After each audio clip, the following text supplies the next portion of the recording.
Ang pharmacology ng Yale University ay mayaman sa history, kung saan ay marami na silang napatunayan lalo na nga sa larangan ng research at pagkakadiskubre ng mga gamot.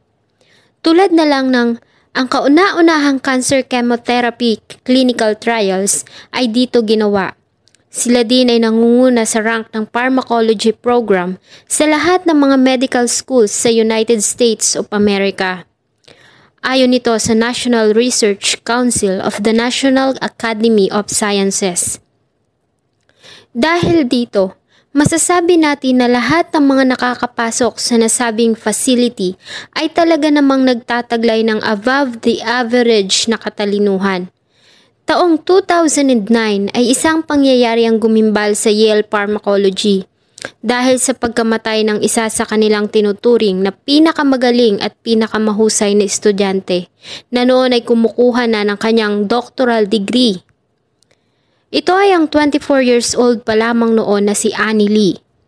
Ayon sa mga nakakakilala kay Annie, ay isa itong maganda, mabait at palakaibigan.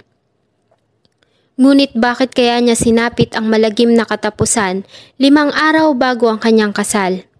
Hayaan niyo pong isalaysay ko ang kwento ni Annie Lee bilang pagtugon sa request ng isa po sa ating mga viewer. Bago ko po simulan ang ating story, sa mga bago po sa channel ko, please hit the subscribe button at pakipindot na rin po ang ating notification bell para ma-notify kayo sa mga bago nating upload na videos. Si Annie Lee ay pinanganak noong July 3, 1985 sa San Jose, California, United States, mula sa isang Vietnamese at American na couple. Siya ay nagtapos na valedictorian noong high school sa El Dorado, California, kung saan ay marami ang naniniwala na siya ay ang susunod na Einstein. Matapos nakitain ang halagang $160,000 na scholarship money, ay umattend at nakapagtapos siya sa University of Rochester sa New York, major in cell developmental biology with a minor in medical anthropology. Natanggap din siya sa isang prestigious Yale graduate program at sa edad na 24 ay nakita niya na ang sarili na nagtatrabaho para sa kanyang doctoral degree sa pharmacology sa Ivy League College sa New Haven, Connecticut. Ang kanyang research ay tungkol sa paghahanap ng gamot para sa diabetes at isang uri ng cancer. Nang mga panahon na yon ay nakaschedule na ang kanyang kasal sa kanyang fiancé at college sweetheart na si Jonathan Widowski, na graduate naman ng Applied Physics and Mathematics sa Columbia University. Ngunit noong umaga ng September 8, 2009, 5 araw bago ang kanyang nakatakdang kasal, umalis si Annie sa kanyang apartment at sumakay sa Yale Transit o shuttle at bumaba sa Sterling Hall ng Medicine sa campus ng Yale. Bandang alas 10 ng umaga ay nakita pa siya na naglalakad mula sa Sterling Hall patungo sa isa pang campus building sa 10 Amistad Street kung saan naroroon ang kanyang research laboratory. Iniwan niya ang kanyang wallet, cellphone, credit cards at cash sa kanyang opisina sa Sterling Hall.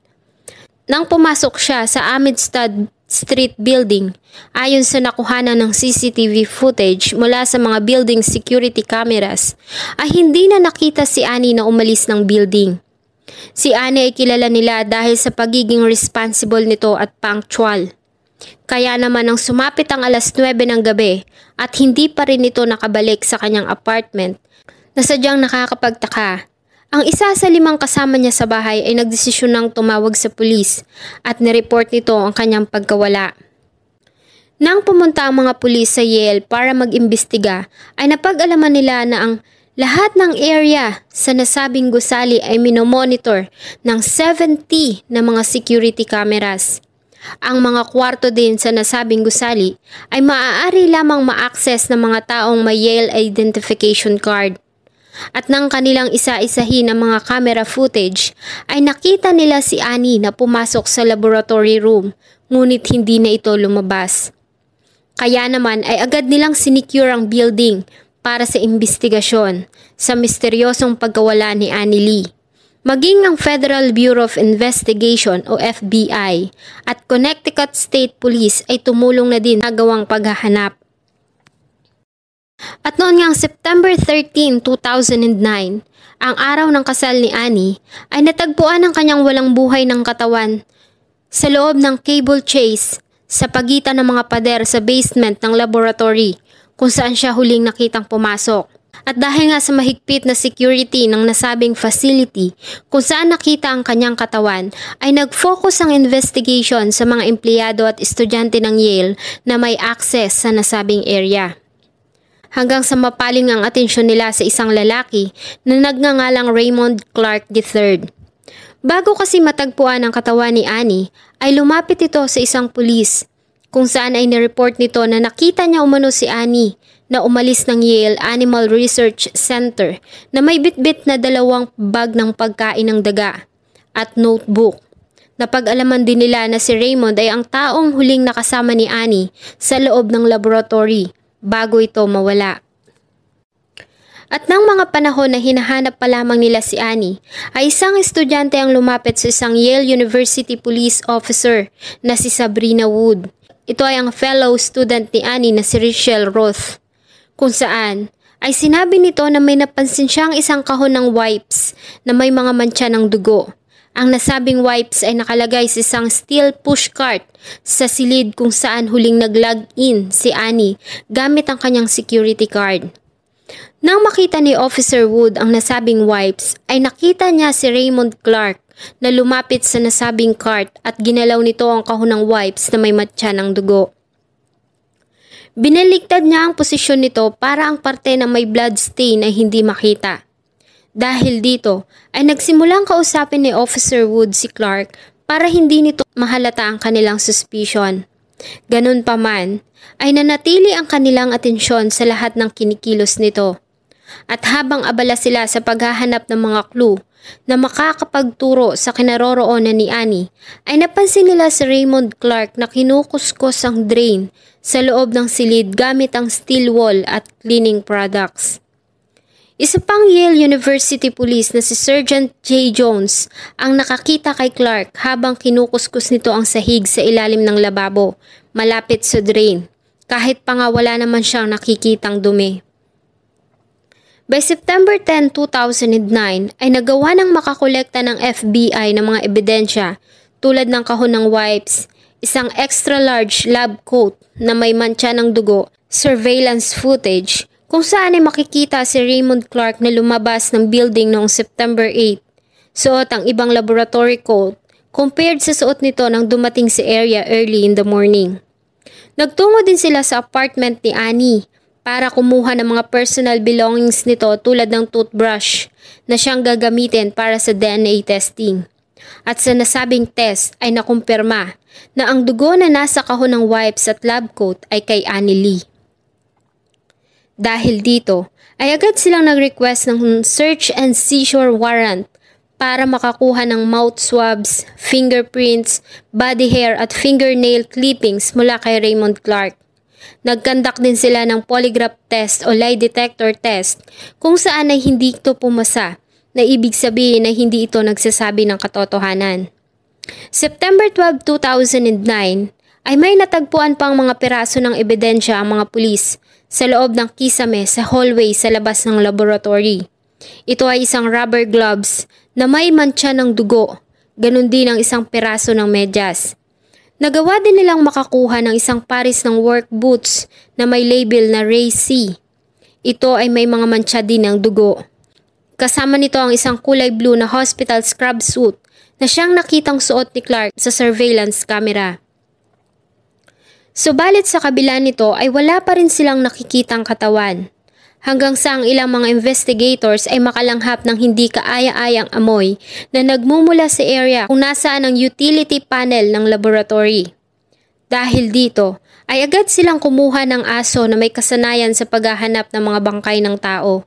At agad nga nitong natunton ang kinaroroonan ng isang katawan ng babae na nakasuot ng surgical gloves. Ang suot nitong pang-ibaba ay nakalihis hanggang kanyang mga sakong. Ang panga nito at collarbone ay durog. Sa likod ng pader ay nakakita sila na nagkalat na dugo at insulation na siyang ginamit para itago ang katawan sa likod ng utility panel. Nakakita din sila ng isang lab coat na may mga dugo at isang medyas na katulad ng medyas na una na nilang natagpuan sa kisame. Ganon din ang kulay berdeng tinta. Ayon sa ginawang autopsy ng Connecticut Medical Examiners, ang dahilan ng pagkamatay ni Annie ay ang traumatic asphyxia sa kanyang lieg. Nakakita din sila ng sinyales na nanlaban ang dalaga bago ito namatay. September 15, 2009 ay hinalughog ng pulis ang apartment ni Clark sa Middletown para makakuha ng DNA samples at ang nasabing mga samples ay nag-match sa DNA samples pati na din ang semen sample na nakuha sa crime scene. Habang ang mga mantsa naman ng dugo na nasa medyas ay parehong naglalaman ng DNA ni Annie Lee at Raymond Clark III. Dahil dito ay nakabuo ng substantial na kaso ang mga pulis laban kay Raymond Clark III at inaresto nila ito noong September 17, 2009 sa Super 8 Motel sa Comwell, Connecticut. Siya ay kinasuhan ng kasong pagpatay at kinulong sa McDougall Walker Correctional Facility para maghintay ng trial. Noong January 2010, during the arraignment, ay nag-plea si Clark ng not guilty, ngunit binago niya din ito at nag-plea ng guilty kapalit ng mas mababang sentensya. March 17, 2011, sa loob ng silid na punong-puno ng mga reporters, kasama ang fiancé at pamilya ni Annie, ganun din ang pamilya ni Clark, ay nag-plea ito ng guilty sa kasong pagpatay kay Annie Lee at siya din ay napatunayang guilty sa pagtatangkang panggagahasa sa biktima. Si Clark ay nakipagkasundo sa hukuman na siya ay magbubuno ng 44 years sa kulungan kapalit ng kanyang pag-amin sa ginawa niyang kasalanan. Wala din itong sinabi kung bakit niya ba ginawa ang nasabang krimen. Ngunit ayon sa mga investigador, ito ay marahil dahil sa pagnanasa, dahil sa sinubukan nitong halayin ng dalaga bago niya ito nagawang patayin. Ganon din ang nakababang panloob na kasuotan nito sa ibabang bahagi ng katawan. Ayon sa New Haven Register, ang most powerful moment ay nangyari na magsalita ang nasasakdal na si Raymond Clark III habang lulumuluha sa harap ng hukuman, kung saan ay humingi ito ng patawad sa lahat ng pamilya at nagmamahal kay Annie at nagpakita ito ng labis na pagsisisi sa kanyang ginawang karahasan. Ganun pa man ay hindi niya na maibabalik ang buhay ni Annie Lee at kailangan niyang pagbayaran ang kanyang ginawang kasalanan. At nilipat na nga siya sa Cheshire Correctional Institution sa New Haven County, Connecticut, kung saan siya mananatili hanggang 2053. Ang memorials ni Annie ay ginawa sa California, Sierra Nevada foothills, malapit sa kung saan ito lumaki. At siya ay dinaan sa Holy Trinity Catholic Church sa El Dorado Hills, California. Ang kanyang funeral service ay inere ng live sa internet. Maging ang community ng Yale ay nagpahatid din ng kanilang pagdadalamhati publicly. Sa isang pahina ng Yale Daily News ay sinabi ng isang professor at Cold War historian na si John Lewis Gaddis na ang September 14, 2009 ay ang isa sa pinakamalungkot na araw para sa kanilang klase. At dahil sa isa si Annie sa pinakamatalino at hinahangaan ng marami sa Yale, ang kanyang pagkamatay ay talaga namang sinubaybayan ng media.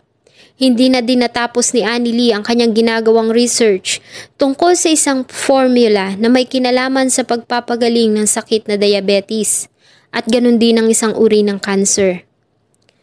Sana po ay nagustuhan nyo ang isa na namang malungkot na kwento na akin pong ibinahagi. Huwag nyo pong kalimutang mag-iwan ng inyong saloobin at suggestion sa atin pong comment section. Thank you so much po and see you.